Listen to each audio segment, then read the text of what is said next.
আজকে যেহেতু টপিক আগে থেকেই ফিক্স করা আছে, আমাদের টপিকের নাম হচ্ছে ইসলামিক প্যারেন্টিংস বা সন্তান প্রতিপালন। কোরআন এবং সুন্নাহ ভিত্তিকভাবে আদর্শ পরিবার গড়ার নিমিত্তে আমরা সন্তান কিভাবে প্রতিপালন করব, এই বিষয় নিয়ে আমরা কিছু সংক্ষিপ্ত এবং সারগর্ভ আলোচনা উপস্থাপন করার চেষ্টা করবো ইনশাআল্লাহ তাআলা। ওয়া মা তাওফীকি ইল্লা বিল্লাহ, আলাইহি তাওয়াক্কালতু ওয়া ইলাইহি উনীব। তো প্রথম যে বিষয়টা থেকে আমি আলোচনা শুরু করতে চাই তা হলো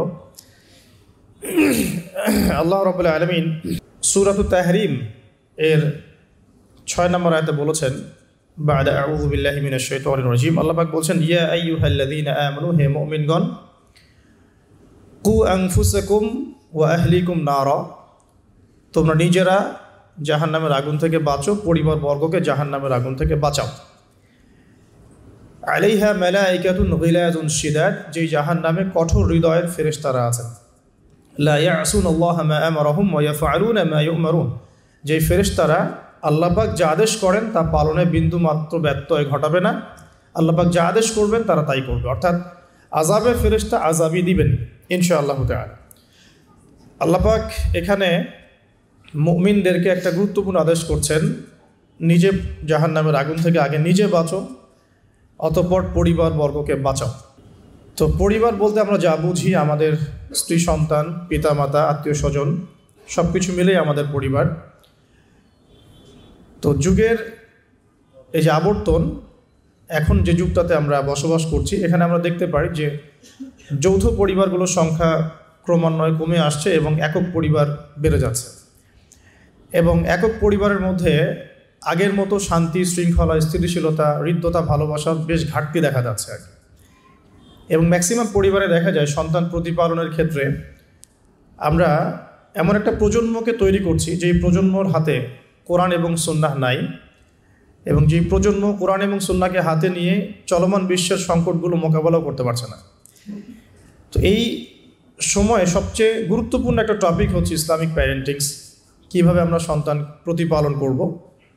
আমরা এখানে প্রোটেস্ট্যান্ট ভার্সনে গতানুগতিক প্যারেন্টিংসের কথা বলছি না। প্যারেন্টিংস দু প্রকারে যাওয়ার আগে এটা জানা দরকার, প্যারেন্টিংস অর্থ কী। প্যারেন্টিং অর্থ হচ্ছে সন্তান প্রতিপালন করা। তো সেকুলার কনসেপ্টে যারা আমরা বিশ্বাসী, তারা বিশ্বাস করেন যে একটা সন্তান জন্ম লাভ করার পরে তার ভালো খাবার, ভালো পোশাক, ভালো বাসস্থান, ভালো স্কুল, ভালো কলেজ, ভালো বিশ্ববিদ্যালয়, ভালো জব, ভালো চাকরি, এগুলো হচ্ছে একটা সন্তান প্রতিপালনের মৌলিক বিষয়। এটা তাদের কনসেপ্ট। এখানে পরকালীন স্বার্থ খুব একটা প্রাধান্য পায় না। সন্তান ম্যাথামেটিক্সে কত পাচ্ছে এটা তাদের কাছে ইম্পর্টেন্ট, 5 ওয়াক্ত নামাজ ঠিক মতো পড়ছে কিনা এটা তার কাছে ইম্পর্টেন্ট নয়। এটা হচ্ছে একটা কনসেপ্ট অফ ভিউ। এবং তাদের সংখ্যা কিন্তু কম নয়, বরং সেকুলারদের সংখ্যাই কিন্তু সমাজে বেশি। আমি গত লেকচারে বলেছিলাম যে বর্তমান ওয়ার্ল্ডে 3টা মৌলিক আদর্শ চলছে আর কি। একটা হচ্ছে এলিমিনেশন বা এলিমিনেট করা, দ্য কনসেপ্ট অফ গড বা ইসলাম, আল্লাহর যে দর্শন। আমি আল্লাহ বলতে এখানে গড বোঝাচ্ছি না, আমি শুধু অনুবাদ করার ক্ষেত্রে এই শব্দটা প্রয়োগ করলাম। কনসেপ্ট অফ গডটাকে এলিমিনেট করা হচ্ছে সারা ওয়ার্ল্ড থেকে এখন আর কি।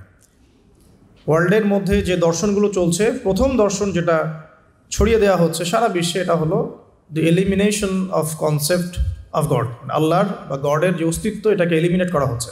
মানুষকে দিন দিন নাস্তিকতার দিকে প্রলুব্ধ করা হচ্ছে, এটা একটা।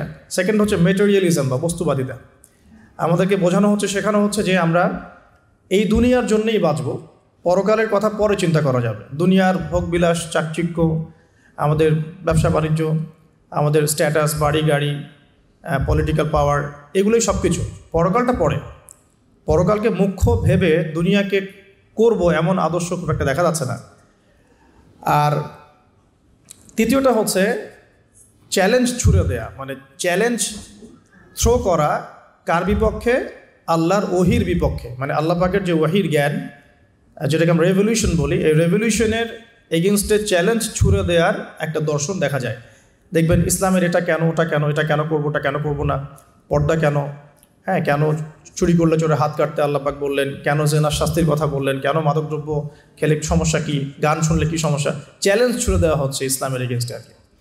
তো এই তিনটা ফিলোসফি খুব মানে হাইলাইটেড এখন সারা ওয়ার্ল্ডে, এবং এটা পুরো পরিকল্পনাই পশ্চিমাদের, যাতে করে ইসলামপন্থীদেরকে তাদের মৌলিক আদর্শ থেকে ফিরিয়ে নেওয়া সহজ হয়। এবং জ্ঞানতাত্ত্বিক চ্যালেঞ্জটা ছুড়ে দিলে কি হয়, তখন মুসলিমদেরকে জ্ঞান অর্জন করেই জবাব দিতে হবে। আর এখানে যেহেতু আমরা অনেকটা পিছিয়ে থাকছি, এই কারণে আমরা তাদের চ্যালেঞ্জগুলোকে খুব একটা ফেস করতে পারছি না। খুব কম বই লেখা হচ্ছে নাস্তিকদের এইসব যুক্তিতর্কের এগেনস্টে, কিন্তু খুব বেশি বই লেখা হচ্ছে না, বরং আমরা বেশি সময় নষ্ট করছি ইখতলাফি মাসআলাগুলোকে নিয়ে। ঠিক আছে? তো পশ্চিমাদের অনেক চ্যালেঞ্জ আছে, পলিটিক্যাল চ্যালেঞ্জ তারা করেছে ইসলামের এগেনস্টে, ইকোনমিক চ্যালেঞ্জ করছে, জ্ঞানতাত্ত্বিক চ্যালেঞ্জ করেছে, ফিলোসফিক্যাল চ্যালেঞ্জ করেছে, এবং শিক্ষাক্ষেত্রে অনেক চ্যালেঞ্জ তারা ছুড়ে দিয়েছে। এই চ্যালেঞ্জিং যে আদর্শটা আছে, এটা তৃতীয় ওদের আদর্শ। তিনটা দর্শন তারা চালু করেছে। আবার বোঝাচ্ছি, একটা হচ্ছে এলিমিনেশন অফ আল্লাহ বা দ্য কনসেপ্ট অফ গড, এটা একটা হচ্ছে আপনার মেটেরিয়ালিজম বা বস্তুবাদিতা, যেখানে আমাদের মতো যে বাক্সে বাক্সে বন্দি জীবন শহরের মানুষরা অভ্যস্ত আর কি, সবাই মেটেরিয়ালিস্টিক ম্যাক্সিমামই। অনেক সময় দেখা যায় দাড়ি টুপি রেখেও আমরা আগে দুনিয়াটা ভালো বুঝি, পরকালটা পরে বুঝি। দুনিয়ার যে মোহটা, এটাকে আমাদের হৃদয়ে মনে মননে আবদ্ধ করা হয়েছে। আরেকটা হচ্ছে চ্যালেঞ্জ করা, ইসলামকে চ্যালেঞ্জ করা, ইসলামের যে কোনো বেসিক ফান্ডামেন্টালকে চ্যালেঞ্জ ছুড়ে দেওয়ার। তো এর মধ্যে প্যারেন্টিংসের সম্পর্কটা কোথায়? যারা সেকুলার এনভায়রনমেন্টে বড় হয়েছে, ওই কনসেপ্টে চলে, মেটেরিয়ালিজম কনসেপ্টে চলে, তারা কিন্তু সন্তান প্রতিপালন বলতে বুঝে সন্তানের ভরণ পোষণ, খাওয়া দাওয়া, সুস্বাস্থ্য, শিক্ষা, ভালো ডিগ্রি, ভালো সার্টিফিকেট, অ্যাব্রোডে একটা জব, দ্যাটস অল। এবং এরপরে সে গ্রিন কার্ড পাবে এবং শেষ বয়সে আমাদেরকে দেখবে ইত্যাদি। তাদের কনসেপ্ট এতটুকু। বাট ইসলামিক প্যারেন্টিংস আর এই প্যারেন্টিংস এক জিনিস নয়। ইসলামিক কনসেপ্টে প্যারেন্টিংসের সংজ্ঞা হচ্ছে এই যে, আমি আমার সন্তানের ইহকালীন কল্যাণ এবং পরকালীন মুক্তির জন্যে তার ভরণ পোষণ, তার খাবার, তার পরিচর্যা, তার মন, আত্মা, মননের যত্ন নেওয়া, তার শিক্ষা, তার চাকরি, তার বিবাহ, তার স্ট্যাটাস ইত্যাদি আমি মেনটেন করব। মানে আমি আমার সন্তানের ইহকাল পরকাল উভয়টাকেই নিশ্চিত করতে চাচ্ছি। এটা হচ্ছে ইসলামিক প্যারেন্টিংসের মূলনীতি। তো এখানে একটা মূলনীতিগত পার্থক্য আমরা খেয়াল করছি। এখন আসেন যে এটা কিভাবে স্টার্ট করতে হবে এবং কোন জায়গা থেকে আমি চিন্তা করা শুরু করবো আর কি। আপনার সন্তান হয়ে গেছে, কারো সন্তানের বয়স 5 বছর, কারো হয়তো 10 বছর, কেউ এখনও বিয়ে করেন নাই, বা কেউ কেবল পড়াশোনা করছেন। তো এক এক মানুষ এক এক স্কেলে আছে। এখন সবগুলো স্কেল থেকে কিন্তু আলোচনা করা সম্ভব না। আমি একটা জায়গা থেকে আলোচনাটা স্টার্ট করছি, মূল জায়গাটা। সেটা হলো আমাদের চিন্তাটা করতে হবে বিয়ের আগ থেকেই। প্রথম যে চিন্তাটা করতে হবে সেটা হলো যে, আপনি যদি অবিবাহিত হয়ে থাকেন তাহলে আপনি কিছুটা লাভবান এই লেকচার শোনার পর। আর যদি আপনি বিবাহিত হয়ে থাকেন তাহলে আপনাকে আবার রিফর্ম করতে হবে চিন্তাটাকে। যদি এই লেকচারের কোনো একটা পার্টের সাথে আপনার কিছু গ্যাপ থেকে যায়, তাহলে ওই জায়গাটা আপনাকে রিফর্ম করতে হবে, আবার আপনাকে একটু কাজ বেশি করতে হবে আপনাকে। আর যারা বিয়ে করেন নাই এখনও, তারা বেশ লাভবান এখন, বোথ আমাদের সিস্টার্স এবং ব্রাদার্স। তো প্রথম জায়গাটা কি? জায়গাটা হচ্ছে যে আমাদের চিন্তাটা হবে এমন, যদি আমরা অবিবাহিত হয়ে থাকি, যে আমার লাইফের একটা এইম আছে, একটা অ্যাম্বিশন আছে। সেকুলার কনসেপ্টের অ্যাম্বিশন হচ্ছে দুনিয়া, আর আমার অ্যাম্বিশন হচ্ছে আমি দুনিয়ার কল্যাণ চাই কিন্তু পরকালীন মুক্তি চাই। এই হলো আমার ইসলামিক কনসেপ্ট, যে আমি দুনিয়ার কল্যাণ অবশ্যই চাও। দুনিয়াতে আমি একটা বাসস্থান আমার দরকার, একটা জব দরকার আছে, আমার ডিগ্রি সার্টিফিকেটসের দরকার আছে, আমার ব্যবসা বাণিজ্যের দরকার আছে, কেরিয়ারের দরকার আছে। কিন্তু আমার উদ্দেশ্যটা হবে পরকালীন স্বার্থ বজায় রেখে দুনিয়ার মুসাফিরের এই জীবনটা কাটিয়ে দেয়া। এখানে সব কিছু পূরণ হবে না, সব স্বপ্ন পূরণ হবে না। আর সব স্বপ্ন পূরণ হয়ে গেলে দুনিয়াটাই জান্নাত হতো আর কি। আর দুনিয়াতে সব কিছু পাওয়া যাবে না বলেই এটা দুনিয়ার কোনো কিছু স্থায়ী নয়। এখানকার সুখও স্থায়ী নয়, এখানকার কোনো কষ্টও কিন্তু স্থায়ী নয়। যে কোনো সিচুয়েশনই পড়ি না কেন, চিন্তা করবো যে এটা স্থায়ী নয়, এটা চলে যাবে, হোক কষ্ট অথবা সুখ। আর এর এক্সাম্পল তো নবী সাল্লাল্লাহু আলাইহি ওয়াসাল্লাম দিয়েছেন ওই যে মৃত গাধার সাথে। তোমরা কি কেউ 1 দিরহামের বিনিময়ে এই গাধা ক্রয় করবে? সাহাবীরা বলেছেন যে 1 দিরহাম কেন, বিনামূল্যে দিলেও কেউ ক্রয় করবে না। তো আল্লাহ রাব্বুল আলামিনের কাছে দুনিয়ার মূল্য এতটুকুই। অন্য হাদিসে এসেছে, যদি একটা মাছির দানার পরিমাণও মূল্য থাকতো দুনিয়ার আল্লাহর কাছে, আল্লাহ পাক কাফের মুশরিকদেরকে 1 ফোঁটা পানি পান করতে দিতেন না। আবার আরেকটা হাদিস এসেছে আঙ্গুল চুবিয়ে দেওয়ার কথা মহাসাগরের মধ্যে, সেখানে আঙ্গুল বের করলে যতটুকু লেগে থাকে হাতে সেটা হলো দুনিয়া, বাকিটা পরকাল। সো একজন স্মার্ট মানুষ, হিউম্যান বিং বা মুসলিম, সে কখনোই দুনিয়ার স্বার্থটাকে মুখ্য করে দেখবে না। তো আমরা যারা ইসলামিক আইডিওলজি নিয়ে চলাফেরা করি, আমরা দুনিয়ার কল্যাণটা চাবো, কিন্তু পরকালের মুক্তি নিশ্চিত করতে হবে। তো প্রথম কথা কি, concept of the ambition of লাইফটা ঠিক করতে হবে। সেটা সূরা আলে ইমরানের 185 নম্বর আয়াতে আছে। আল্লাহ রাব্বুল আলামিন বলেছেন, বা'দা আউযু বিল্লাহি মিনাশ শাইতানির রাজিম, ফামান যুহজিহা আনিন নার ওয়া উদখিলাল জান্নাতা ফাকাদ ফাজ। কিয়ামতের দিন যাদেরকে পুলসিরাত পার করানো হবে, জান্নাতে প্রবেশ করানো হবে, জাহান্নাম থেকে নিষ্কৃতি দেওয়া হবে, ফাকাদ ফাজ, সে তখন সফল হলো। মানে সে তখন চূড়ান্ত সাফল্য অর্জন করবে, এর বাইরে কোনো সাফল্যের ডেফিনেশন নাই। তো বিয়ে করেন আর নাই করেন, আগে কনসেপ্টটা ঠিক করতে হবে যে আমি আমার সাফল্য বলতে কী বোঝাচ্ছি। এখন যদি দেখেন যে আপনার এই ফিলোসফির সাথে বর্তমান লাইফ লিডিংয়ের পার্থক্য দেখা যাচ্ছে, তাহলে প্রথমে তওবা করে ফিরে আসতে হবে। এবং তওবা করার জন্যে শুধু মুখ থেকে আস্তাগফিরুল্লাহ ওয়া আতুবু ইলাইহি পড়া যথেষ্ট নয়, খালেসভাবে, একনিষ্ঠভাবে অজু করে, সালাত আদায় করে, চোখের পানি ঝেড়ে দিয়ে আল্লাহ রাব্বুল আলামিনের কাছে রাতের অন্ধকারে বলতে হবে, আস্তাগফিরুল্লাহাল্লাযী লা ইলাহা ইল্লা হুয়াল হাইয়ুল কাইয়্যুম ওয়া আতুবু ইলাইহি। অথবা আল্লাহুম্মা আনতা রাব্বী লা ইলাহা ইল্লা আনতা খালাকতানি আনা আবদুক ওয়া আনা আলা আহদিক ওয়া ওয়া'দিকা মাস্তাতা'তু আউযু বিকা মিন শাররি মা সানা'তু আবুউ লাক বিনি'মাতিকা আলাইয়া ওয়া আবুউ বিযানবি ফাগফিরলি ফাইন্নাহু লা ইয়াগফিরুয যুনুবা ইল্লা আনতা। এখন তো প্রোটেস্ট্যান্ট ভার্সনের যুগ, এই কারণে আধ্যাত্মিকত্ব, মাআরিফত এগুলো মানুষ খুব একটা বোঝে না। এই কারণেই আলী রাদিয়াল্লাহু আনহুর একটা কথা পড়ে আসলাম, সেটা হচ্ছে তিনি বলছেন, তাকে বলা হচ্ছে শেষ জীবনে গিয়ে যে আপনার কি কোনো কষ্ট আছে জীবনে? আপনার কি জীবনে কোনো কষ্ট আছে? কারণ তার জীবনটা কিন্তু ঈর্ষণীয় জীবন। মানে অন্যান্য সাহাবীরা হয়তো ইয়াং এইজে গিয়ে ইসলাম কবুল করেছেন, ইসলামের জন্য অনেক খেদমত করেছেন, বাট আলী রাদিয়াল্লাহু আনহুর জীবনটা এমন যে তিনি একদম চাইল্ডহুড থেকে, ফ্রম দ্য ভেরি বিগিনিং, তিনি রাসূল সাল্লাল্লাহু আলাইহি ওয়াসাল্লামের একদম ডান পাশে ছিলেন। এমন কোনো ব্যাটল আপনি দেখবেন না, মানে আমি গাজওয়ার কথা বলছি, সারিয়া না, গাজওয়ার কথা বলছি, যে আলী রাদিয়াল্লাহু আনহুর পাশে নাই, এমন কোনো গাজওয়া আপনি পাচ্ছেন না। এমনকি তিনি জ্ঞানে, আমলে, আধ্যাত্মিকত্বে একজন সমৃদ্ধ মানুষ ছিলেন। তাকেও শেষ বয়সে খারেজিদের হাতে নিহত হতে হয়েছে। তো তাকে বলা হচ্ছে আপনার কি কোনো কষ্ট আছে জীবনে? আলী রাদিয়াল্লাহু আনহু বলছেন যে আমার কষ্ট একটাই, কি, যে আল্লাহ পাক আমাকে যে ইলম দিয়েছেন, রাসূল সাল্লাল্লাহু আলাইহি ওয়াসাল্লামের সোহবতে থেকে আমি যে মারেফত অর্জন করেছি, মানে আধ্যাত্মিকত্ব অর্জন করেছি, এটা বিতরণ করার মতো উপযুক্ত কোনো পাত্র পেলাম না। তার মানে প্রোটেস্ট্যান্ট ভার্সনে শরীয়ত আপনাকে শুধু হুকুম আহকাম দিচ্ছে না, এটা করতে হবে, এটা করতে হবে না, এর ভিতরে রিজনগুলো কি, এর ভিতরে মারেফতগুলো কি, আধ্যাত্মিকত্বের বিষয়গুলো কি, সেগুলো কিন্তু সবাই বুঝবে না। এই কারণে আসলে মারেফতের কথাগুলো সবার সামনে বলাও ঠিক না, হয়তো জাহেলরা সেগুলো বুঝতে পারবে না। তো আসুন, যেখান থেকে আলোচনা শুরু করেছি ওখানে ফিরে যাই, যে আমরা আমাদের লাইফের এইমটাকে ঠিক করে তওবা করে ফিরে আসবো। তওবা করে ফিরে আসলে পরে শুধু প্রোটেস্ট্যান্ট ভার্সনে মুখে মুখে আস্তাগফিরুল্লাহ পড়াটা যথেষ্ট না, মন থেকে ফিল করতে হবে এবং জীবনের যে পাপগুলো আমি করে এসেছি এগুলোকে রিকভার করতে হবে। যদি আপনি জেনা করে থাকেন, ছেড়ে দিয়ে ফিরে আসতে হবে, সারা জীবন আমল করে প্রমাণ করতে হবে যে আপনি আল্লাহ পাকের অনুগত বান্দা, শুধু মুখে বলা যথেষ্ট নয়। আপনি মাদক সেবন করে থাকেন, তওবা করে ফিরে আসতে হবে, এসে আল্লাহর কাছে প্রমাণ করতে হবে যে হ্যাঁ, আমি আল্লাহ, তুমি আমাকে চান্সটা দিয়েছো, আমি এটাকে হেলায় নষ্ট করব না, আমি নিজেকে তোমার কাছে প্রমাণ করে দেবো ইনশাআল্লাহ যে আমি তোমার বান্দা।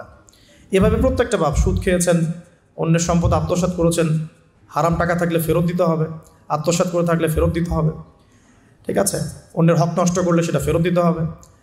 মুখলেসভাবে তওবাতে নসুহা মানে কি, একনিষ্ঠভাবে তওবা করা, ওই পাপ ছেড়ে দেয়া, ভবিষ্যতে সেই পাপের পুনরাবৃত্তি না করা। ইনকেস যদি হয়েও যায় তাহলে আবার 2 রাকাত নামাজ পড়ে আবার আল্লাহকে বলা, রব্বি ইন্নী আযনাবা যামবান আখরা ফাগফিরলি, হে আল্লাহ, আমি আবার সেই গুনাহ করে ফেলেছি, আমাকে মাফ করে দাও। সো তওবাটা খুব important. Both sisters and brothers সবাইকে বলছি যে আমরা সবাই পাপী, প্রত্যেক দিন মিনিমাম 100 বার করে তওবা করার অভ্যাস করে তুলতে হবে এবং এটাকে ফিল করা। বারবার বলি ইহসানের সাথে, এখনকার ইবাদত বন্দেগীর মধ্যে ইহসান নাই, সবার নাই, খুব অল্প কিছু মানুষের আছে। ইহসান হচ্ছে আন তা'বুদাল্লাহা কাআন্নাকা তারাহ, তুমি এমনভাবে আল্লাহর ইবাদত করবে যেন তুমি আল্লাহকে দেখতে পারছো। ওয়া ইল্লাম তাকুন তারাহু ফাইন্নাহু ইয়ারাক, তুমি যদি আল্লাহকে দেখতে না পাও বিশ্বাস রাখবে, জেনে রাখবে যে আল্লাহ পাক তোমাকে দেখছেন। এই মারেফত নিয়ে সবাই ইবাদত করছে না। যদি করতোই তাহলে নামাজ পড়ে বের হয়ে আবার সুদ খেতে পারতো না। যদি মানুষ এটাই করতো তাহলে তাহাজ্জুদ পড়ে আবার সকালবেলা কি গার্লফ্রেন্ড বয়ফ্রেন্ড ডেটিং করতে যেতে পারে নাকি। তো মারেফতের ঘাটতি আছে। আর মারেফত অর্জন হয় কখন? যখন আল্লাহ নূর কলবে আসে। আল্লাহ নূর কখন কলবে আসে? যখন হৃদয়টা পরিচ্ছন্ন হয়। যে হৃদয়ের মধ্যে হিংসা, বিদ্বেষ, অহংকার, পরশ্রী কাতরতা আছে, সেখানে আল্লাহ নূর আসার কোনো প্রশ্নই ওঠে না। যেখানে আল্লাহ নূর নাই, সে আলো দেখবে কিভাবে? সে অন্ধকারের পথ চলবে কিভাবে?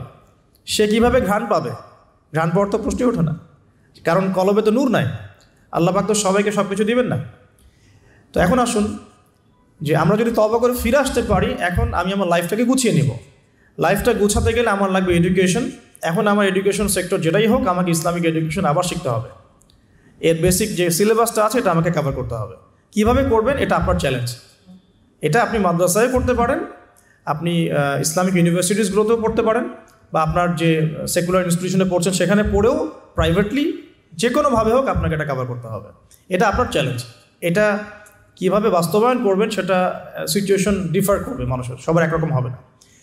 দ্বিতীয়টা হচ্ছে আমল বাড়িয়ে দেওয়া এবং সুন্নত নফলগুলোতে শক্ত পাবন্দ হওয়া আর কি। রাসূল সাল্লাল্লাহু আলাইহি ওয়াসাল্লামের সুন্নতে শক্ত পাবন্দি নিয়ে আসা, হালাল রিজিকের সোর্স ফর্ম করা, পাশাপাশি আপনার সৎ কাজের আদেশ করা, অসৎ কাজে নিষেধ করা, দাওয়াতি কাজে সময় দেয়া, আল্লাহর রাস্তায় সময় দেওয়া, দিনকে এগিয়ে নেওয়ার জন্য ছোটো ছোটো প্রকল্প প্রজেক্ট হাতে নিয়ে ইসলামের কল্যাণে কাজ করা। তো এই প্রত্যেকটা কাজ জড়িত হয়ে আছে এখন ফ্যামিলি ডেভেলপমেন্টের সাথে, কারণ পরিবার একটা চ্যালেঞ্জ এবং আপনার পরবর্তী লেগেসি রেখে যেতে হবে, সন্তানের প্রতিপালন করতে হবে। তাহলে পরিবার এবং বিয়েটা একটা বড় ফ্যাক্ট। এখন যারা আমরা বিয়ে করি নাই বা করে ফেলেছি, তাদের এখানে একটা চ্যালেঞ্জ আছে, সেটা হলো আপনার পরিবারটাকে জান্নাতি পরিবার রূপে গড়তে হবে। এখন গড়তে হলে কি করতে হবে? ধরেন আমি ধরে নিচ্ছি আপনি বিয়ে করেন নাই। প্রথমত আপনার বিয়ের ক্ষেত্রে কোনো প্রকার ভুল করা যাবে না। বিয়ের ক্ষেত্রে আপনার কোনো রকমের ভুলের কোনো অবকাশ নাই। অবকাশ নাই বলতে বোঝাচ্ছি যে যখন আপনি বিবাহিত নন তখন আপনার কাছে বিয়েটা একটা ফ্যান্টাসি, যে বিয়ে করতে হবে, বিয়ের আলোচনা শুনলে মুখে হাসি চলে আসছে, কিন্তু বাস্তবতা কিন্তু এমন নয়। যদি আপনি এই ডিসিশন নিতে ভুল করেন, আদর্শ পরিবার গড়াটা খুব ডিফিকাল্ট হবে এবং পরবর্তী লেগেসি সন্তান প্রতিপালন ইসলামিক প্যারেন্টিংসে অনেক বেগ পেতে হবে আর কি। তো বিয়ের ক্ষেত্রে রাসূল সাল্লাল্লাহু আলাইহি ওয়াসাল্লাম যেটা বলেছেন যে তোমরা অবশ্যই দিনদারিতাকে প্রাধান্য দিবে। এখানে যদি তার সৌন্দর্য থাকে, সে দেখতে সুন্দর হয়, বংশ ভালো হয় এবং অর্থবিত্ত থাকে, এটা তো আপনার নূরুন আলা নূর, আলোর উপরে আলো। যদি এটা নাও হয় তারপরেও আপনাকে দিনদারিতা প্রাধান্য দিয়েই বিয়ে শাদী করতে হবে। এই জায়গায় কোনো রকম কম্প্রোমাইজ করতে যায় না, বা এই ব্যবসায় ভুল করলে আপনি সারা জীবন লস খাবেন আর কি। ঠিক আছে? আর যারা বিয়ে করে ফেলেছেন কিন্তু দিনদারিতার ঘাটতি আছে, তাদের জন্য সবর ছাড়া কোনো অপশন নাই। সবরের মধ্য দিয়ে ঠান্ডা মাথায় স্ত্রীকে বা স্বামীকে ওয়াজ নসিহত করতে করতে করতে, দোয়া করতে করতে আল্লাহ যদি কোনো দিন হৃদয় বা কলবকে পরিবর্তন করে দেন, ইনশাল্লাহ আপনিও আপনার পরিবারটাকে আদর্শ পরিবার করতে পারবেন ইনশাল্লাহ। আর যদি দেখেন যে নূহ আলাইহিস সালামের মতো ঘটনা ঘটেছে, সুদীর্ঘকাল চেষ্টা করার পরে কোনো ফলাফল আসছে না, তাহলে আপনি আপনার কবরের ফিকির করেন, তারা তাদের কবরের ফিকির করুক, ব্যাস ছেড়ে দেন। ওই যে লাইসা মিন আহলিক, সে তোমার পরিবারের কেউ নয়। কাকে বলা হয়েছে? নূহ আলাইহিস সালামের ছেলেকে বলা হয়েছে। নূহ আলাইহিস সালাম বলছেন যে ছেলে, আমার ছেলে আল্লাহ, সে আমার পরিবারের, তাকে কি মাফ করা যায় কিনা? আল্লাহ পাক বলছেন লাইসা মিন আহলিক, সে তোমার পরিবারের কেউ না। তার নাম ছিল কেনান। এখন ধরে নিলাম যে আপনি বিয়ে করেন নাই, তাহলে আপনার সিদ্ধান্ত হবে এখান থেকে ইসলামিক প্যারেন্টিংস করার জন্য আপনাকে দিনদারিতাকে প্রাধান্য দিয়েই স্বামী বা স্ত্রী চুজ করতে হবে। এরপর বাকিগুলো দেখবেন ইনশাআল্লাহ। আমরা দোয়া করি আল্লাহ পাক সবাইকে দিনদার স্বামী এবং স্ত্রী নসিব করুন, আমিন। আর দিনদারিতা কখনোই বাহ্যিক লেবাস পোশাকে বোঝা যায় না। বাহ্যিক লেবাস পোশাকে একটা ধারণা পাওয়া যেতে পারে যে উনি দাড়ি রেখেছেন, হয়তো নামাজ পড়েন, নামাজ 5 ওয়াক্ত পড়েন, নামাজি ব্যক্তি, আশা করা যায় ভালো হবেন। তিনি হালাল খাচ্ছেন না হারাম খাচ্ছেন খোঁজ নিতে হবে, তার পরিবারের ব্যাকগ্রাউন্ডটা খোঁজ নিতে হবে, তার বাবা কেমন, তার মা কেমন, তার আপনার শাশুড়ি কেমন, আপনার শ্বশুর কেমন, খোঁজ নিতে হবে। কারণ দেখা যায় যে যে পরিবেশে বড় হয়েছে তার মধ্যে সেই প্রভাবটা থেকে যায়। এ কারণে এর ব্যতিক্রমও হতে পারে যে একটা নোংরা পরিবেশে থেকেও তো ইব্রাহিম আলাইহিস সালামের জন্ম হতে পারে, জাহেলি মক্কার মধ্যে থেকেও তো মুহাম্মদ সাল্লাল্লাহু আলাইহি সাল্লামের জন্ম হতে পারে। কিন্তু অ্যাজ ইউজুয়াল একটা কনসেপ্ট হচ্ছে যে যে পরিবেশে বড় হয় ওই বিষয়গুলো তার মধ্যে কিন্তু থেকে যায়। এটাকে কুফু বলা হয়, বিয়ের ক্ষেত্রে কুফরটা ইম্পর্টেন্ট। আপনারা খেয়াল রাখবেন যাতে করে বিয়ের ক্ষেত্রে এই ভুলগুলো না হয়, তাহলে সারা জীবন একটা বড় হ্যাসেল পোহাতে হতে পারে। আর বিয়ের পরে ঠিক করে নিব এই কনসেপ্টটাও ঠিক না। বিয়ের পরে ঠিক করে নিব এই কনসেপ্টটাতে গিয়ে অনেকে ভুল করেছে, উল্টা সে নিজেই বিভ্রান্ত হয়ে গেছে বা দাড়ি ছেটে ফেলেছে।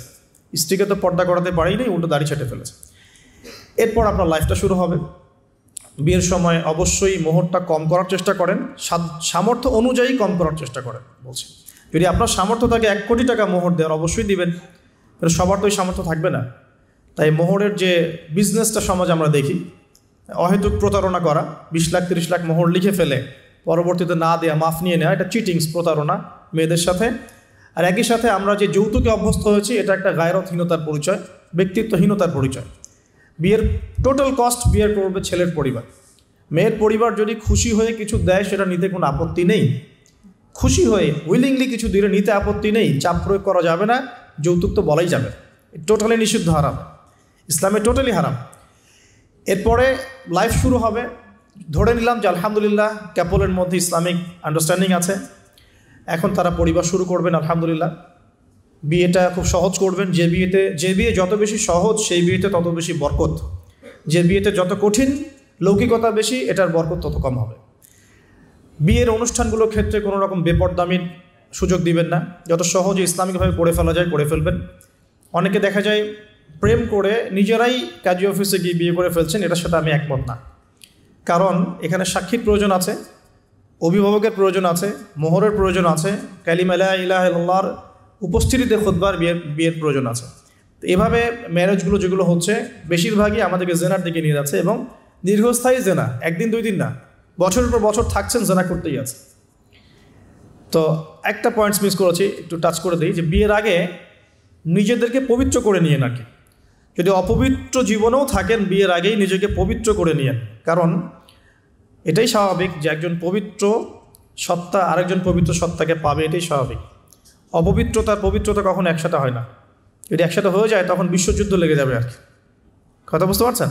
নিজেকে আগে পবিত্র করে নিয়েন। আর পবিত্র করার জন্য আল্লাহর কাছে প্রমাণ করতে হবে যে আল্লাহ আমি তোমার বান্দা বা বান্দি। যখন আল্লাহ পাক দেখবেন হ্যাঁ আপনি সত্যি অনেস্টলি মন থেকে তওবা করছেন এবং পবিত্র হওয়ার চেষ্টা করছেন, আল্লাহ পাক সুযোগ করে দেবে ইনশাআল্লাহ তাআলা। এরপর একটা কথা, যে বিয়ের আগেই পড়াশোনার যে সিলেবাসগুলো যেগুলো বললাম এটা কভার করে নিন। কারণ বিয়ের পরে এটা বলা সহজ যে বিয়ের পরে করে নিব, কিন্তু বিয়ের পর রেসপন্সিবিলিটি বাড়বে, এটা করার জন্য খুব একটা বেশি সময় পাবেন না। তো বিয়ের আগেই পড়াশোনাগুলো করে ফেলার চেষ্টা করলে ভালো হয়। আর বিয়ের পর গবেষণা করবেন, বিয়ের পরে হবে গবেষণা, আর বেসিক পড়াশোনার লেভেলগুলো বিয়ের আগে শেষ করে ফেলাটা খুব ভালো। এই জন্য গভর্নমেন্টের যে বয়সগুলো দেওয়া হয়েছে ফিক্স করে, এই বয়সগুলো প্রয়োজন আছে। যদিও ইসলামে এরকম ম্যান্ডেটরি কিছু নাই, কিন্তু এই লেভেলটার প্রয়োজন আছে। বিকজ 18-21 আগে আমাদের পড়াশোনা সবার খুব একটা শেষ হয় না, আর ম্যাচুরিটি খুব একটা আসে না, ইকোনমিক সোর্সও তৈরি হয় না।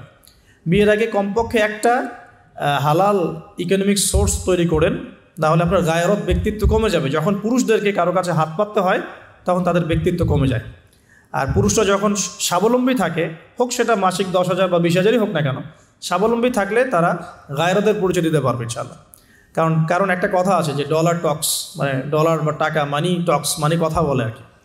যখন আপনি সবার মানে ডিমান্ডগুলো ফুলফিল করতে পারছেন, আপনার বোন, আপনার স্ত্রী, সন্তান, শ্বশুর শাশুড়ি, আত্মীয় স্বজন, আপনি তখন সুপার হিরো। যখন আপনি পারছেন না, আপনার মুত্তাকি, আপনার তাকওয়া, আপনার ঈমান, আপনার অন্যান্য বিষয়গুলো খুব একটা মানুষের কাছে হাইলাইটেড হয় না। কারণ মানি টক্স, মানি কথা বলে আর কি, আপনার স্ট্যাটাস ইট টক্স, এটা কথা বলে। তো এই জন্যে গায়রত বজায় রাখতে হলে আপনাকে একটা উপার্জনের সোর্স তৈরি করতে হবে।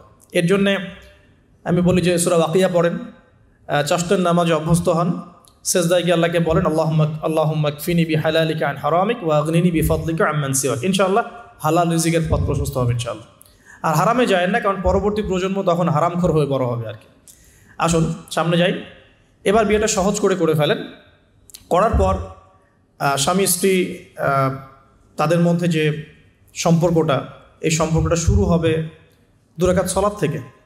প্রথম রাতে 2 রাকাত সলাত পড়ে নেবেন, ওযু অবস্থায় সলাত পড়ে ডিসকাস করবেন জীবনের উদ্দেশ্যগুলো সম্পর্কে। ফ্যান্টাসির কারণে এমন কিছু করে যায় না প্রথমে যাতে করে সে আবার আতঙ্কিত হয়ে পড়ে। সময় দেন, তাকে টাইম দেন, তার সাথে নরম হন, কোমল হন। বিকজ একটা মেয়ে যারা সতীসাধী মেয়ে তারা পুরুষকে গ্রহণ করার আগে খুব ভালো করে তাদের মনের মতো একজন মানুষ তারা মানে কল্পনা করে, প্রত্যাশা করে, এবং আতর্কিত বিষয়গুলো তারা খুব একটা পছন্দ করে না, ঠিক আছে? আর পুরুষের সাইকোলজি কিন্তু ডিফারেন্ট, পুরুষ কিন্তু ওভার অ্যাগ্রেসিভ হয়ে যায় অনেক সময়। সো তাকে টাইম দেন, তাকে সময় দেন, আপনাকে বোঝার সময় দেন, কথাবার্তা বলেন, কন্টিনিউ করেন, দেন আপনি অবশ্যই 2 রাকাত সালাত পড়বেন। সালাত পড়ে আল্লাহর কাছে দোয়া করবেন দুজনে। দোয়া করার পর আল্লাহুম্মা ইন্নী জান্নিবনা শাইতান ওয়া জান্নিবাশ শাইতান মা রাযাকতানা, এই দোয়াটা পড়তে ভুলবেন না। এই দোয়া পড়ার পরে আপনি আপনার ভালোবাসার ইজহার করেন। ইনশাআল্লাহ তাআলা আল্লাহ পাক যদি আপনাদেরকে সেই মিলনের ফলে সন্তান দেন, ওই সন্তানকে শয়তান কোনো ক্ষতি করতে পারবে না ইনশাআল্লাহ। আমি বোঝাতে চাচ্ছি প্যারেন্টিংসের সাথে প্রত্যেকটা বিষয় লিঙ্কড আপ আছে। বিয়ে একটা মেজর টপিক প্যারেন্টিংসের ক্ষেত্রে। আপনার এনভায়রনমেন্ট, আপনার স্বামী স্ত্রী আন্ডারস্ট্যান্ডিং, এই যে মিলনের সময় দোয়া পড়া, এবং এরপর দেখা গেল যে একসময় আপনার স্ত্রী কনসিভ করলো বা সে গর্ভবতী হয়েছে, এখন আপনার রেসপন্সিবিলিটি বেড়েছে। যতদিন সে সন্তানটাকে ধারণ করে রাখবে এই সময়টুকুর মধ্যে তাকে কোনো প্রকার হারাম কাজে লিপ্ত করতে দেয়া যাবে না। আমাদের সমাজে দেখা যায় সন্তান যারা জন্ম দিচ্ছেন মায়েরা, এই 9 মাস তারা হিন্দি মুভিজ দেখেন, সিরিয়ালস দেখেন, তারপরে অহেতুক গীবত করেন, গল্পগুজব করেন, অহেতুক সময় নষ্ট করেন। এখন তো স্মার্টফোনের যুগ, সারাদিন ফেসবুকিং, ইউটিউবিং, টিকটক, ইনস্টাগ্রাম নিয়ে পড়ে থাকেন। এই প্রতিটা কাজ গর্ভের সন্তানের উপর প্রভাব ফেলে, প্রত্যেকটা কাজ গর্ভের সন্তানের উপর প্রভাব ফেলে। ইভেন মায়ের যদি মন খারাপ থাকে বাচ্চা ভিতরে কষ্ট পায়, মা যদি প্রফুল্ল থাকে, হাসি খুশি থাকে, বাচ্চা কিন্তু ভিতরে ভালো থাকে। মেডিকেল সায়েন্স পড়েন, আমরা প্যারেন্টিংস নামে একটা বই সাজেস্ট করছি, ওই বইটা পড়ে দেখেন, ডিটেলস সব লেখা আছে। তো মায়ের এখানে সময় কাটানোটা খুব ইম্পর্টেন্ট। কীভাবে আমরা সময় কাটাচ্ছি গর্ভবতী অবস্থায়? এই 9 মাস মায়েদের উচিত বেশি বেশি কোরআন তেলাওয়াত করা, আল্লাহর জিকির আজগার করা, নামাজ না ছাড়া, হ্যাঁ ভালো কিছু দেখা, ভালো কিছু শোনা, যত রকম হারাম এবং কবিরা গুনাহ আছে এগুলো থেকে দূরে থাকার চেষ্টা করা। এরপর ইনশাআল্লাহ সন্তান ভালো হবে। আল্লাহ পাক দোয়া করি সন্তান যেন সুস্থ স্বাবলম্বী হয়। পাশাপাশি মেডিকেল চেকআপসগুলো নিয়মিত করাবেন, কারণ এটা খুব ইম্পর্টেন্ট ফ্যাক্ট। অনেক সময় দেখা যায় যে আমরা মানে পর্দার যেহেতু একটা বিধান আছে, তো পর্দার বিধান পালন করতে গিয়ে আমরা দেখা যায় আলট্রা করাবো না, আমরা এই ডাক্তারের কাছে নিব না, হ্যাঁ আমরা নর্মাল করাবো, বাসায় করাবো, হসপিটালে নিব না, কিছু ওভার এগ্রেসিভ থিঙ্কিংস চলে আসে। পর্দা করব, তাহলে মহিলা ডাক্তার দেখাতে হবে, আলট্রা খুঁজে বের করতে হবে, কে আলট্রা মহিলা ডক্টর আছে আলট্রা করতে পারে, খুঁজে বের করতে হবে, ক্লিনিক সেভাবে পরিবেশ তৈরি করতে হবে। এই জন্য আমি বলি, মানে আমার একটা স্বপ্ন আছে যে ঢাকা শহরে একটা ভালো ক্লিনিক আর হসপিটাল করা, যেখানে সব কিছু ইসলামিকভাবে চলবে ইনশাআল্লাহ। মানে এটা দরকার আছে। আপনারা যদি আমরা ফেস করেছি তো আমরা বুঝতে পারি, দরকার আছে। একটা হসপিটালে যান, দেখবেন পরিবেশ এনভায়রনমেন্ট ইসলামিক না। আপনার স্ত্রীর অ্যানাস্থেশিয়া করছে একজন পুরুষ ডক্টর, সিজার করবে, অ্যানাস্থেশিয়ার প্রয়োজন আছে, একটা পুরুষ ডক্টর এসে অ্যানাস্থেশিয়া পুশ করছে, তখন তো পর্দা যাচ্ছে গা, পর্দা চলে গেল। যদিও বা অনেকে ফতোয়া দিতে পারেন যে এই সব জায়গায় বা এই ধরনের ক্ষেত্রে হয়তো এটা জায়েজ হতেও পারে, অনেকে ফতোয়া টানতে পারেন, কিন্তু এখানে কিন্তু এই সুযোগটা দেওয়ার ফলে কী হয়েছে যে অনেক সময় রোগীরা হ্যারাসমেন্টের শিকারও হয়েছেন, সেক্সুয়াল হ্যারাসমেন্টের শিকারও কিন্তু হয়েছে, এটাও কিন্তু বাস্তব। তো এই জন্য ইসলামিক এনভায়রনমেন্টের দরকার আছে।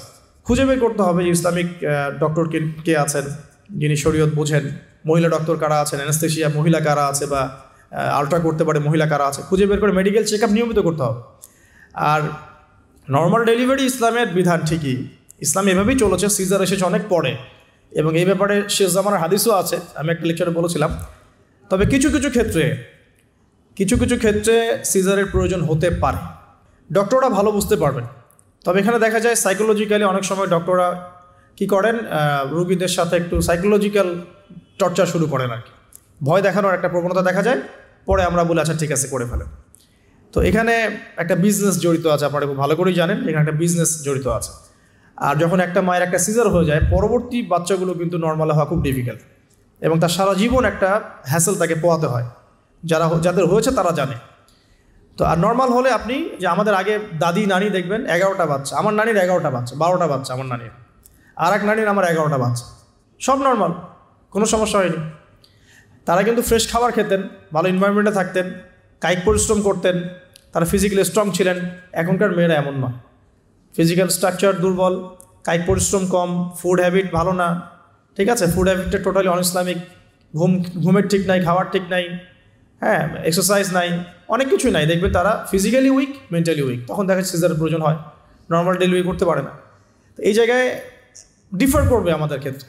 আমরা চেষ্টা করব যে আমাদের মানে পরিবারকে ভালো খাবার খাওয়াতে, ভালো রুটিনে চলতে এবং ভালো মেডিকেল চেক আপ করাতে, যাতে করে নর্মালি হয়। দেখবেন বাইরের বিশ্বের কান্ট্রিগুলোর মধ্যে কিন্তু খুবই কম সিজার হয়, খুব কম। কানাডায় দেখেন, আমেরিকায় দেখেন, ব্রিটেনে দেখেন, জার্মানিতে দেখেন, ফ্রান্সে দেখেন, খুবই কম সিজার হয়। যদি জটিলতা খুব বেশি দেখা যায় তখন তারা সিজার করতে চায়, এর আগে কিন্তু করতে চায় না। তাদের প্রযুক্তি অনেক ভালো, অনেক প্রযুক্তি আছে। সো আমরা কেন এই জায়গায় মানে এভাবে একটা জুলুমের শিকার হচ্ছে, এটা আমাদের ভাবা উচিত। এবং আমার মনে হয় যে ইসলামিক এনভায়রনমেন্টের এই যে আপনার মেডিকেল সেক্টরগুলো গড়ে তোলা উচিত। এখানে যাদের সামর্থ্য আছে তাদের এইসব প্রজেক্টে হাত দিয়ে যেতে পারে। আল্লাহ পাক আমাদেরকে তৌফিক দান করুন। তো এরপরে যখন সন্তান হয়ে যাবে, প্রথম কাজই দেখবেন সন্তান হওয়ার পরেই তাকে নিয়ে হইহুল্লাহ শুরু হয়, হ্যাঁ, টানা হেঁচড়া, এটা ওইটা,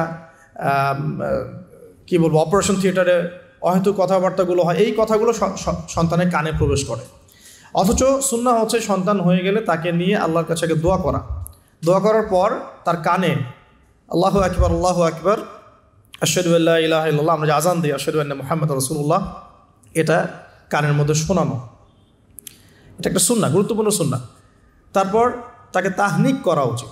তাহনিক তো আমরা উঠেই গেছে সমাজ থেকে, তাহনিক আবার কী জিনিস? ডক্টররা তাহনিক শুনলে আটকে উঠবে। তাহনিক হচ্ছে যে কোনো আলেম, কোনো বুজুর্গ, যিনি পরহেজগার, আল্লাহওয়ালা, মারেফতওয়ালা মানুষ, তিনি খেজুর বা কোনো মিষ্টি জাতীয় মধু, খেজুর, এই টাইপের কিছু একটু চিবিয়ে বাচ্চার জিহ্বার মধ্যে একটু খালি লাগিয়ে দিবে, এর একটা তাহনিক সুন্নাহ।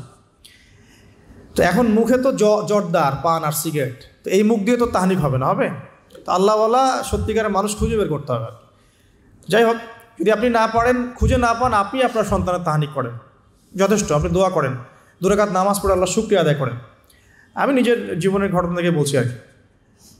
আমার ইন টোটাল 4 সন্তান। 1 সন্তান আল্লাহ নিয়েছেন, 1 সন্তান আল্লাহর কাছে আছেন, জন্মের পরেই আল্লাহ পাক তাকে নিয়েছেন, আলহামদুলিল্লাহ। ইনশাআল্লাহ তার সাথে আমাদের জান্নাতে দেখা হবে ইনশাআল্লাহ। আর এখন আমার 1 মেয়ে এবং 2 ছেলে।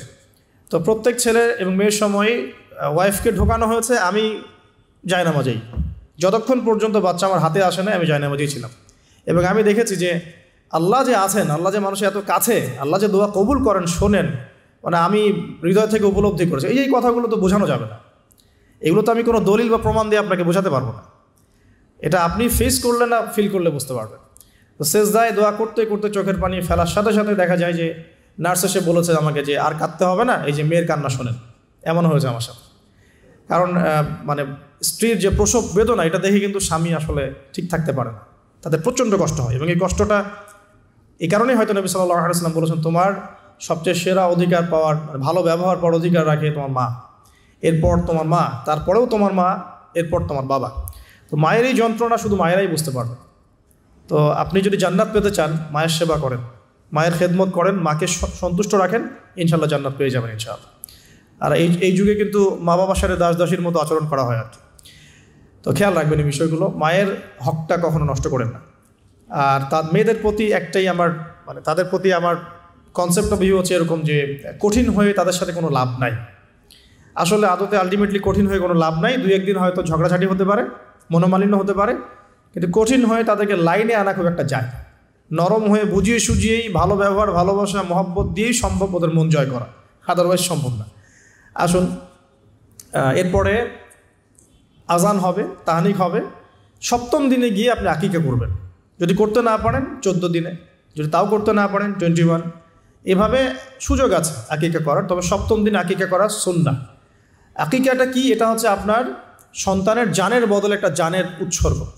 ছেলে হলে 2টো খাসি, মেয়ে হলে 1টা। কারণ কি? মেয়েদের রোগ প্রতিরোধ ক্ষমতা কিন্তু এমনিই বেশি, ছেলে বাচ্চার রোগ প্রতিরোধ ক্ষমতা কিন্তু কিছুটা কম। এখানে 2টো খাসি উৎসর্গ করা হচ্ছে আল্লাহর কাছে। এখানে মেয়েদেরকে ছোট করা হচ্ছে না। তসলিমা নাসরিন টাইপের মেয়ে থাকলে বলতে পারো যে হ্যাঁ, এটা ছোট করা হচ্ছে।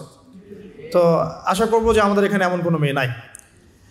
এখন আকিকার পর কি? মাথা মুন্ডন করা। মাথা মুন্ডন মানে একটা চুল থাকে, চুলটা কষ্ট দেয়। ডক্টরাই বলেন যে এই চুলটা কিন্তু বাচ্চাদেরকে কষ্ট দেয়। এই চুলটাকে কামিয়ে ফেলা, যদি মাথায় কোনো প্রবলেম থাকে ডক্টর বলে না এখন করার দরকার নাই, সেটা আলাদা ইস্যুস, কিন্তু নর্মালি কামিয়ে ফেলা উচিত। এবং চুলের ওজন করতে হয়, এই চুলের ওজনের সমপরিমাণ রূপা আল্লাহর পথে সাদাকা করতে হয়, এটা সুন্নাহ। তো এটা করবেন।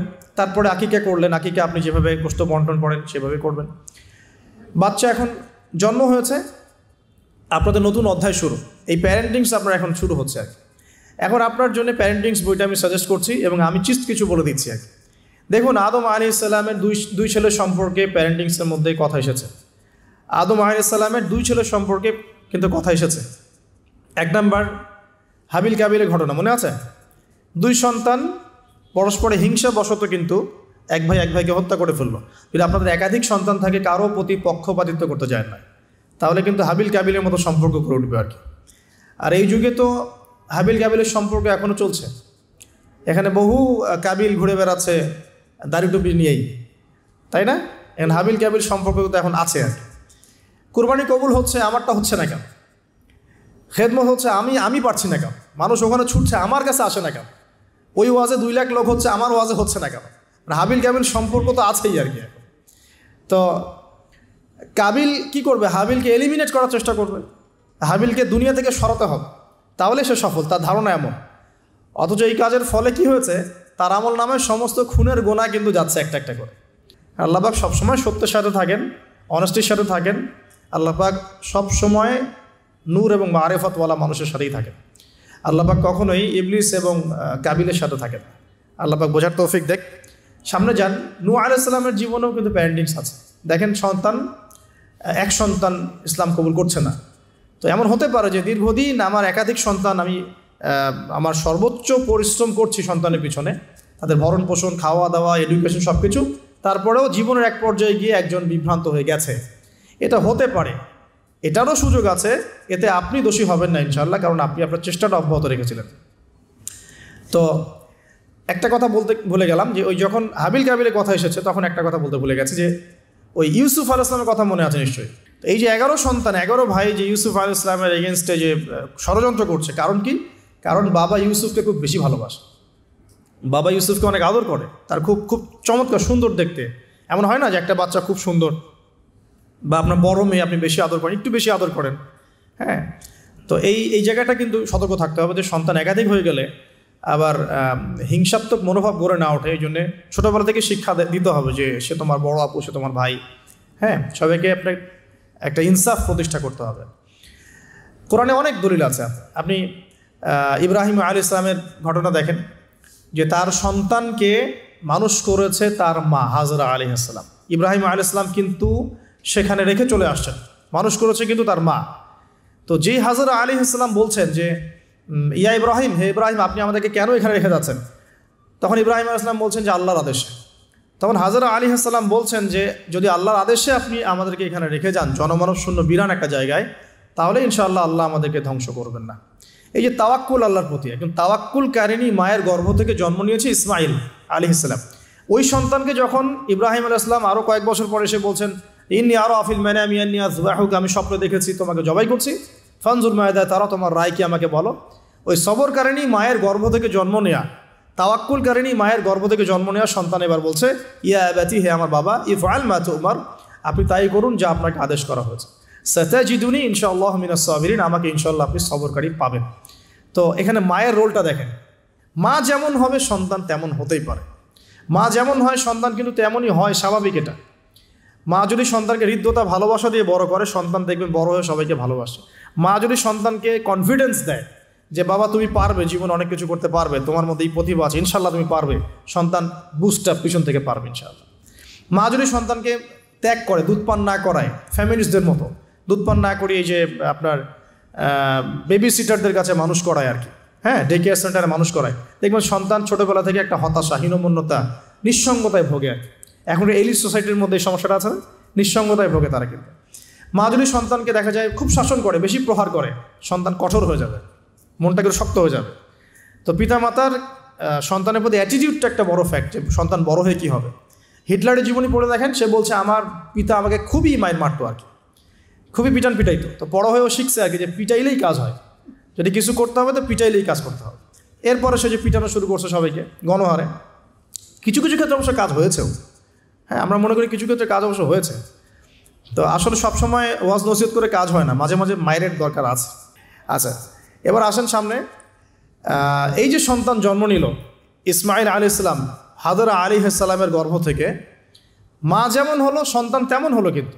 আর এই যে মায়ের আত্মত্যাগ দেখেন, সাফা মারওয়া সাই করা যে ঘটনা, জামজাম কূপের যে ঘটনা, এই ছেলে কুরবানির যে ঘটনা, এই ঘটনাগুলো আল্লাহর কাছে এত বেশি পছন্দ হয়েছে, দেখেন কিয়ামত পর্যন্ত হজ ওমরায় আপনি এগুলো কিন্তু করছেন, হজে করছেন।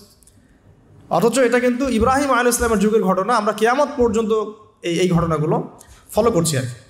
আর এমন কোনো ধর্ম নাই যে ধর্মে ইব্রাহিম আলাইহিস সালামকে গালি দেওয়া হচ্ছে। জিউসরা ইব্রাহিম আলাইহিস সালামকে সম্মান করে, জানেন, খ্রিশ্চান যারা তারা ইব্রাহিম আলাইহিস সালামকে সম্মান করে, তারা কিন্তু এই পরিবারটাকে সবাই সম্মান করছে আর কি। তো এখানে একটা প্যারেন্টিংসের আপনার নসিহত আছে। পাশাপাশি আপনি সামনে যাবেন, লোকমান আলাইহিস সালামের ঘটনা পাবেন। এটা সূরা লোকমানের এখানে দেয়া আছে, ওয়ালাকাদ আতাইনা লোকমানের হিকমা আন ইশকুরু লিল্লাহ, এখান থেকে নিয়ে শুরু করে একদম আমি আয়াত নাম্বারটা বলে দিই, আয়াত নাম্বার 12 থেকে নিয়ে আপনার এই যে 19-20 পর্যন্ত এই পুরো আয়াতগুলোর মধ্যে লোকমান আলাইহিস সালামের অনেকগুলো নসিহত আছে। সন্তানকে কাছে বসিয়ে তিনি বলছেন, হে আমার সন্তান, আল্লাহর সাথে কাউকে শরীক করো না, লা তুশরিক বিল্লাহ ইন্নাশ শিরকা লাযুলমুন আযীম, ওয়া ওয়াসাইনা আল ইনসানা বিওয়ালিদাইহি হুসনা, মানুষের সাথে ভালো আচরণ করো, তোমার পিতামাতার সাথে ভালো আচরণ করো। তোমার পিতামাতা যদি তোমাকে শিরক করতে বলে তখন তাদের ফালা তুতিউহুমা, তাদের আনুগত্য করো না। আল্লাহ তিনি আরও শিখাচ্ছেন যে ছোট্ট কোনো বিষয় তুমি আল্লাহ থেকে লুকাতে পারবে না, আল্লাহ সব সামনে নিয়ে আসবেন। ইয়া বুনাইয়া আকিমিস সালাহ, সালাত কায়েম করো, ওয়া'মুর বিল মা'রুফ, সৎ কাজে আদেশ করো, ওয়ানহা আনিল মুনকার, অসৎ কাজে নিষেধ করো, ওয়াসবির আলা মা আসাবাক, তোমার উপরে যে বাধা বিপত্তিগুলো আসবে সেগুলোতে সবর করো। উচ্চ স্বরে চিৎকার চেঁচামেচি করো না, কারণ গাধার স্বর উচ্চ স্বর হয়, চেঁচামেচি করে। এরকম প্রায় এখানে 10টা থেকে 15টা নসিহত আপনি পাবেন। চিস্ট করে বলে দিলাম যে লুকমান আলাইহিস সালাম তার সন্তানকে যা শিক্ষা দিয়েছেন এটা প্যারেন্টিংসের জন্য যথেষ্ট। আর আপনি সন্তানকে শিক্ষা দিবেন শিরকের শিক্ষা, আপনি আল্লাহকে চিনতে শেখাবেন, রাসূলকে চিনতে শেখাবেন, কোরআনের সাথে সম্পর্ক করে দিবেন, হ্যাঁ 5 ওয়াক্ত নামাজে অভ্যস্ত করবেন, পাবন্দি করবেন, ইসলামিক পরিবেশ বাসায় বজায় রাখবেন, তালিম হবে, ইসলামিক কালচার রাখবেন। যদি বাচ্চা বিনোদন পছন্দ করে ইসলামিক বিনোদন দিবেন, তাকে সময় দিবেন, তার সাথে কথা বলবেন, তার সাথে গল্প করবেন। তো এখন দেখেন কোরআনে এমন অনেক কিছুই আছে, লোকমান আলাইহিস সালামের কথাই বলেন, আপনি ইব্রাহিম আলাইহিস সালামের কথাই বলেন, আদম আলাইহিস সালাম, নূহ আলাইহিস সালাম থেকে শুরু করে প্রত্যেক নবী রসুলের জীবনেই দেখবেন আপনি প্যারেন্টিংসের একটা খোরাক পাবেন। ইভেন আমাদের নবী মুহাম্মদ সাল্লাল্লাহু আলাইহি ওয়াসাল্লামের ক্ষেত্রে দেখেন। আচ্ছা, এখানে যাওয়ার আগে এখানে আসি যে এই যে ঈসা আলাইহিস সালামের মা মারিয়াম আলাইহিস সালাম, তিনি কি পবিত্র ছিলেন না? দেখেন আল্লাহ পাক এমন সন্তান দিয়েছেন, সন্তানও পবিত্র। ঈসা আলাইহিস সালাম কি আল্লাহর হুকুমে মৃতকে জীবিত করে ফেলছেন না? আল্লাহর হুকুমে মানুষের সেবা করছেন, চিকিৎসা করছেন, তাকে রূহুল কুদুস সহযোগিতা করছে না? এবং তিনি এমন একজন সত্তা যিনি আবার মসিহুদ দাজ্জালকেও হত্যা করবেন। তাকে আল্লাহ পাক কত বড় একটা মাকাম দিয়েছেন। তার মা পবিত্র ছিলেন, পবিত্র মায়ের সন্তান। দেখেন নবী সাল্লাল্লাহু আলাইহি ওয়াসাল্লামের ক্ষেত্রে কী হয়েছে, তিনি মা এবং বাবার সঙ্গ খুব বেশি পাননি, কিন্তু তার আশপাশের মানুষ যারা ছিল আর কি, তার চাচা, তার দাদা, তারা সব সময় নবী সাল্লাল্লাহু আলাইহি ওয়াসাল্লামকে প্রচণ্ড ভালোবাসতেন, প্রশংসা করতেন। কাবা ঘরে নিয়ে কোলে নিয়ে বসে বলতেন, আমার ছেলে একদিন, আমার এই নাতি, আমার এই ঔরস থেকে, আমার এই বংশধর ইনশাল্লাহ একদিন নেতা হবে, তার দাদা বলতেন বারবার। দেখেন নবী সাল্লাল্লাহু আলাইহি ওয়াসাল্লাম ছোটোবেলা থেকে এই শিক্ষাগুলো, এই ভালোবাসাগুলো পেয়েছেন। ছোটোবেলায় তাকে বেদুইনদের কাছে রাখা হয়েছে, মরুতে দৌড়িয়েছেন, খেলেছেন, হাড়হাড্ডি শক্ত হওয়ার জন্য, ফিজিক্যালি স্ট্রং হওয়ার জন্য। ভাষা শিখিয়েছেন নবী সাল্লাল্লাহু আলাইহি ওয়াসাল্লামকে ছোটোবেলায়, ওই দুধমা হালিমার ওখানে তিনি ভাষা শিখছেন, আরবি ভাষা, বিশুদ্ধ ভাষা। তো ছোটোবেলা থেকে নবী সাল্লাল্লাহু আলাইহি ওয়াসাল্লামকে যারা ভালোবাসতেন, খেয়াল করে দেখেন নবী সাল্লাল্লাহু আলাইহি ওয়াসাল্লামও বড় হয়ে সবাইকে ভালোবাসেন। এতিমের পাশে দাঁড়ান, বিধবার পাশে দাঁড়ান, মিসকিনের খোঁজ নেন। আমি বোঝাতে চাচ্ছি যে সন্তান সেটাই শিখবে যেটা পিতামাতা তাকে ছোটোবেলায় শিখাবে। আপনি যে এনভায়রনমেন্টটা দিবেন সেই এনভায়রনমেন্টেই তার কৈশোর যৌবন করে উঠবে। সাহাবীদের জীবনী দেখেন, তাবিঈন জীবনী দেখেন, সলফে সালেহিন জীবনী দেখেন, ইমাম বুখারী, ইমাম আবু হানিফা, শাফি, আহমেদ বিন হাম্বল, ইমাম মালিক, তাদের জীবনীগুলো দেখেন। তাদের পিতামাতার বিশাল সাপোর্ট ছিল তাদের এই জায়গায় আসার পিছনে। ঠিক আছে, তাদেরকে কখনো চিন্তা করতে হয় না এই দুনিয়া নিয়ে। দুনিয়ার পুরো বিষয়গুলো পিতামাতাই সেট করে দিয়েছেন। তোমরা খালি দিনের জ্ঞান অর্জন করো, দিনের খেদমত করো, ফকিহ হও, মুহাদ্দিস হও, দিনকে এগিয়ে নাও। ওদেরকে টেনশন ফ্রি করে দেয়, বাকি পরিশ্রম আমরা করবো ইনশাআল্লাহ, সমস্যা। পরবর্তী প্রজন্মকে ইসলামের জন্য তৈরি করতে হলে আমাদেরকে পরিশ্রম করতে হবে। এবং তাদেরকে একটা সিকিউর সাউন্ড মাইন্ড দিতে হবে যে তোমার কাজ এগুলোই। এটা কিভাবে এখন আসুন শুরুতে ছোটোবেলায় যে বাচ্চা হয়ে গেছে, আমি শেষ করে দিচ্ছি আর 15 মিনিটের মধ্যে। ছোটোবেলায় যে বাচ্চাগুলো হচ্ছে আমাদের সন্তান ছেলে মেয়ে, তো মনে রাখবেন যে একটা বাচ্চা কিন্তু 24 মাস যখন তার বয়স হয়, 24 মাসে সে কিন্তু মোটামুটিভাবে 50টা শব্দ মনে রাখতে পারে। যখন তার বয়স 3 বছর হবে তখন কিন্তু মোটামুটি 200 শব্দ সে মনে রাখতে পারে। এভাবে যখন গ্র্যাজুয়ালি বাড়ে, আপনার বাচ্চার বয়স যখন 5 বছর হয়েছে সে একই সাথে 2-3টা ভাষার শব্দও মনে রাখতে পারবে। ঠিক আছে, 5 বছর বয়সে বা 6 বছর বয়সে একটা বাচ্চা কিন্তু প্রায় 1500 থেকে 2000, কোনো কোনো ক্ষেত্রে 2500 শব্দ পর্যন্ত তার মাথায় মেমোরাইজ করতে পারে ছোটোবেলায়। এখন আমরা ওই সময়টাতে কী করছি, আমরা ওই সময় বাচ্চা কাচ্চাগুলোকে শেখাই হাট্টিমা ডিম শেখাই, ওই যে মাঠে পারে ডিম শেখায়, Jack and Jill, went up the hill, এগুলো শেখাই, হামফ্রি টামফ্রি স্যাটার্ন ওয়াল, এগুলো শেখাই। এগুলো শিখিয়ে ওদের মাথার যে কী বলবো যে উর্বর যে একটা মস্তিষ্ক আমরা নষ্ট করে ফেলি আর কি। ইভেন মারা বাচ্চাদেরকে ঘুম পাড়ায়, হিন্দি সং বলে ঘুম পাড়াচ্ছে, হ্যাঁ, হয়তো খোকা ঘুমালো, পাড়া জুড়ালো, বর্গি এলো দেশে, এগুলো বলে ঘুম পাড়াচ্ছে। এখানে সূরা পড়ে আপনি ঘুম পাড়াতে পারতেন, আপনি এখানে কিন্তু কি বলবো কোরআন তেলাওয়াত করতে করতে ঘুম পাড়াতে পারতেন, বা ইসলামিক যদি কিছু বলতেই হতো ইসলামিক কোনো নাশিদ বলে ঘুম পাড়াতে পারতেন। সব জায়গায় লক্ষ্য করতে হবে বাচ্চার কানে আমি কী দিচ্ছি। বাচ্চা হয়তো বলতে পারছে না কথা, তখন কিন্তু বাচ্চা শুনতে পারে, বাচ্চা বুঝতে পারে। বাচ্চা আপনাকে দেখে, পরিচিত ফেস দেখে বাচ্চা হাসে কেন? কারণ সে বুঝতে পারে, সে চিনতে পারে যে হ্যাঁ তিনি আমার কাছের কেউ। মাকে কেমন করে বাচ্চা চেনে, কিভাবে মায়ের গায়ের গন্ধে বাচ্চার কান্না থেমে যায়? এগুলো কি আল্লাহ পাকের আধ্যাত্মিকত্ব মারিফত নয়, পরিচয় নয়? তো এগুলো খেয়াল রাখতে হবে। মায়েরা যখন বাচ্চাকে প্রতিপালন করবেন, ব্রেস্ট ফিডিংয়ের আগে বিসমিল্লাহ বলতে হবে। সে তো বিসমিল্লাহ বলতে পারছে না, আপনাকে বিসমিল্লাহ বলতে হবে। হ্যাঁ, তাকে ঘুম পাড়াবেন ইসলামিক শীতের মধ্য দিয়ে অথবা সূরা তেলাওয়াতের মধ্য দিয়ে, কেরাতের মধ্য দিয়ে, সূরা ইখলাস পড়ে ঘুম পাড়াবেন। তাকে ঝাড়ফুঁক করবেন, তার গায়ের মধ্যে এত কিছু বেঁধে না দিয়ে তাকে সকাল সন্ধ্যা ঝাড়ফুঁক করবেন। এবং কয়েকটা দোয়া আপনি কন্টিনিউয়াসলি করবেন। আমি বলে দিই দোয়াগুলো। একটা সূরা আলে ইমরানের মধ্যে আছে, সূরা প্রথম দিকে আছে, সূরা আলে ইমরানের শুরুতে একটা দোয়া আছে যে রব্বি ইন্নী নাযারতু লাকা মা ফি বাতনি মুহাররারান ফাতাকাব্বাল মিন্নি ইন্নাকা আনতাস সামিউল আলিম। এটা একটা দোয়া। আর একটা, এটাও সূরা আলে ইমরানে আছে প্রথম দিকেই, যে রব্বি হাবলি মিন লাদুনকা যুররিয়াতান তাইয়্যিবা ইন্নাকা সামিউদ দুআ। এটাও একটা দোয়া আছে সূরা আলে ইমরানের প্রথম দিকে। সূরা ফুরকানের 74 নম্বর আয়াতে একটা দোয়া আছে, রব্বানা হাব লানা মিন আজওয়াজিনা ওয়া যুররিয়াতিনা কুররাতা আ'ইউন ওয়াজআলনা লিল মুত্তাকিনা ইমামা। এগুলো আপনি করবেন। আর বাচ্চাকে কি করবেন, ইমাম হাসান এবং হুসাইন রাদিয়াল্লাহু আনহুমাকে রাসূল সাল্লাল্লাহু আলাইহি ওয়াসাল্লাম যা করতেন, ইমাম হাসান হুসাইন রাদিয়াল্লাহু আনহুমাকে নিয়ে আসলে রাসূল সাল্লাল্লাহু আলাইহি ওয়াসাল্লাম বলতেন যে উঈযুকুমা, দুজন ছিলেন এজন্য বলতেন উঈযুকুমা। যদি একজন হয় এবং সে যদি ছেলে বাচ্চা হয় তাহলে আপনি বলবেন উঈযুকা, আর যদি একজন মেয়ে বাচ্চা হয় তাহলে বলবেন উঈযুকি। আমি কি বোঝাতে পারছি? একজন মেয়ে বাচ্চা হলে উঈযুকি, একজন ছেলে হলে উঈযুকা, আর দুজন হলে বলবেন উঈযুকুমা।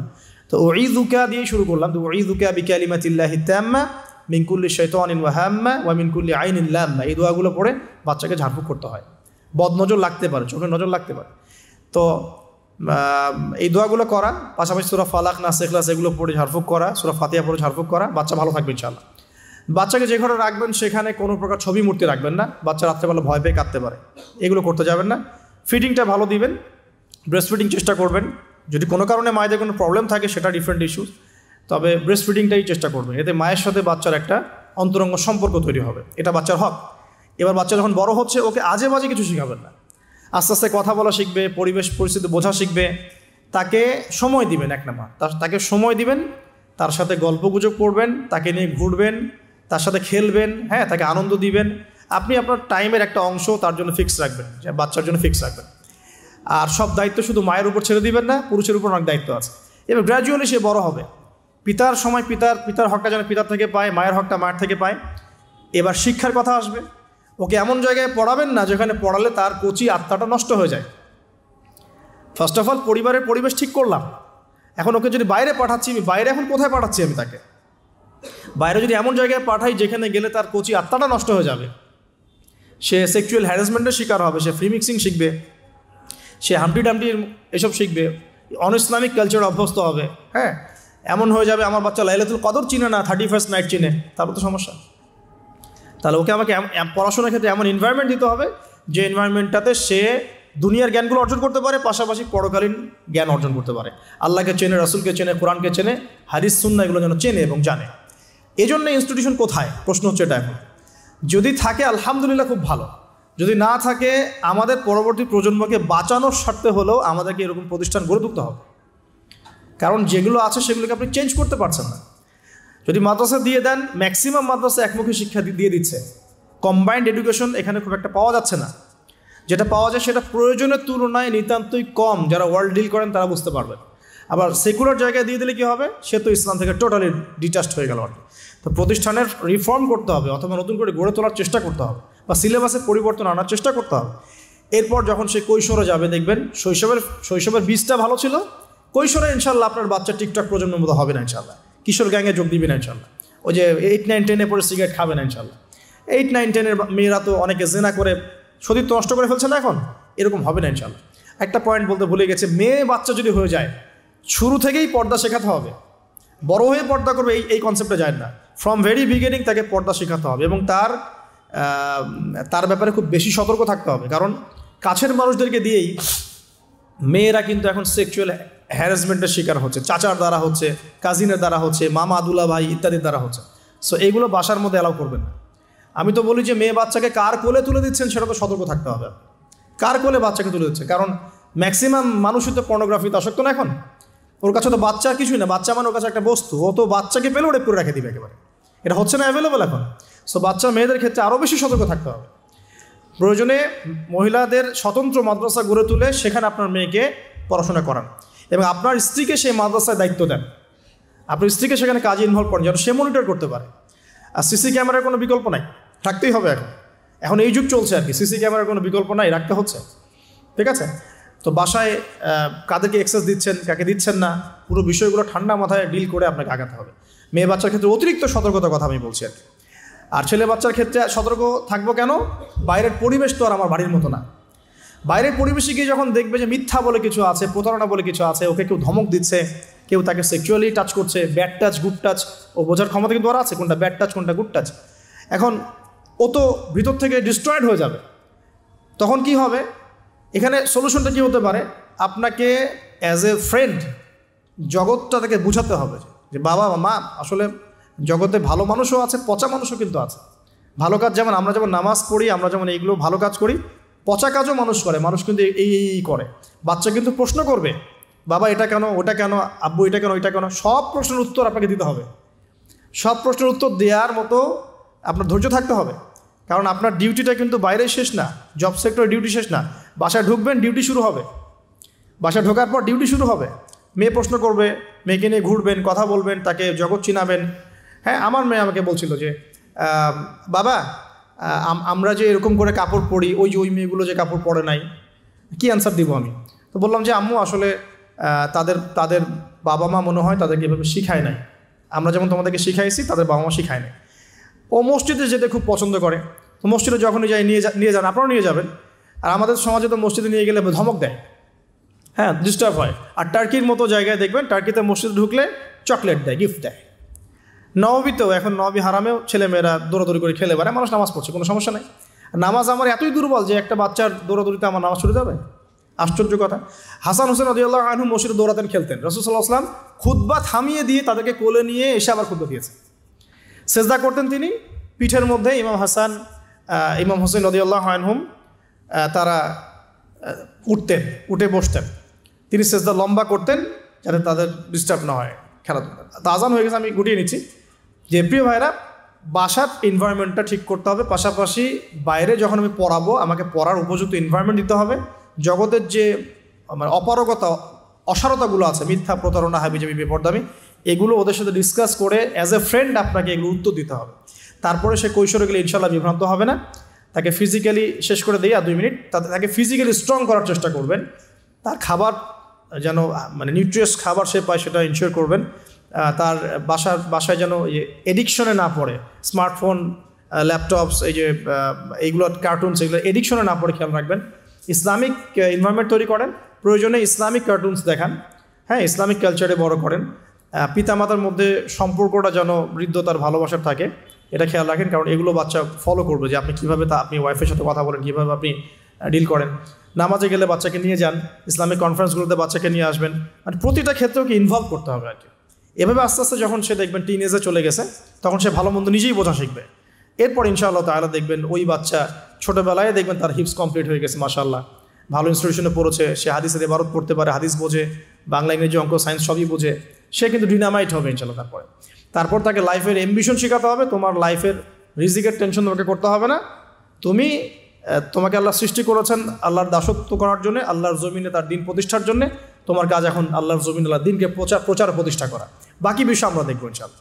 এভাবে পিছন থেকে সাপোর্ট দেন, ইনশাআল্লাহ তাআলা দেখবেন সে এই উম্মার নেতৃত্ব দানকারী যোগ্য নেতা এবং ইমাম হিসেবেই বড় হয়ে উঠবে ইনশাআল্লাহ তাআলা। আমরা দোয়া করি, রব্বানা হাব লানা মিন আজওয়াজিনা ওয়া যুররিয়াতিনা কুররাতা আ'ইন ওয়াজআলনা লিল মুত্তাকিনা ইমামা। আমরা সালাতের জন্য দাঁড়িয়ে যাই। আর